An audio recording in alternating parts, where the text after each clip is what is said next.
নমস্কার। আমি না নববর্ষে ভাবছিলাম কোথায় আড্ডা মারতে যাব, তাই ভাবলাম এর থেকে বেটার আড্ডা আর হতে পারে না। টুটুবাবুর বাড়িতে ওনার সাথে মোহনবাগান নিয়ে গল্প করতে আসা, সাথে মিষ্টি। আপনাদের সবাইকে শুভ নববর্ষ। টুটুবাবু, আপনাকে শুভ নববর্ষ। মোহনবাগানের এই ধরনের সিজন আপনার সাথে গল্প করতে পারা একটা সৌভাগ্যের ব্যাপার। মোহনবাগান আপনার কাছে কি, এটা দিয়ে শুরু করি। মোহনবাগান আমার কাছে তৃতীয় সন্তান আর আমার প্রাণ।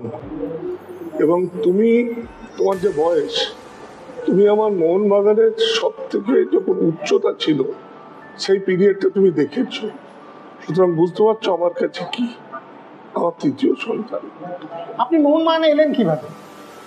আমার বাবা মোহনবাগানের মাঠে খেলা দেখতে যেত, তো বাবার হাত ধরে আমি যেতাম এবং গোলপোস্টের পাশে একটা ব্লক ছিল যেখানে কারবালা ট্যাঙ্ক লেগে সবাই বসতো, তো আমি আর অঞ্জন সেখানে বসতাম। সেই থেকে আস্তে আস্তে আস্তে আস্তে তারপরে কি হলো, আমি দেখতাম যে সব খেলায় ইস্ট বেঙ্গল জিতছে আর ইস্ট বেঙ্গল যে প্লেয়ার চাইছে নিয়ে দিচ্ছে। তখন আমি প্রমিস করেছিলাম ব্যবসায় যদি কখনো সফল হই তাহলে প্রথম কাজ হবে ইস্ট বেঙ্গলকে শিক্ষা দেওয়া যে আমরা যা চাইবো আমরা তাই পাবো। আমাগো কৃষাণু, আমাগো বিকাশ, আগামো মনা।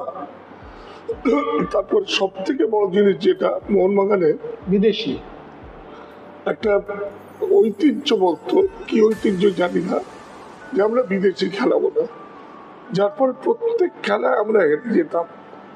তো আমি দেখলাম যে ক্লাবের সমর্থকরা জিততে চায়, ঐতিহ্য নিশ্চয়ই ভালো, কিন্তু ঐতিহ্যের জন্য পরাজয় সব খেলায় এটা সহ্য করা যায় না।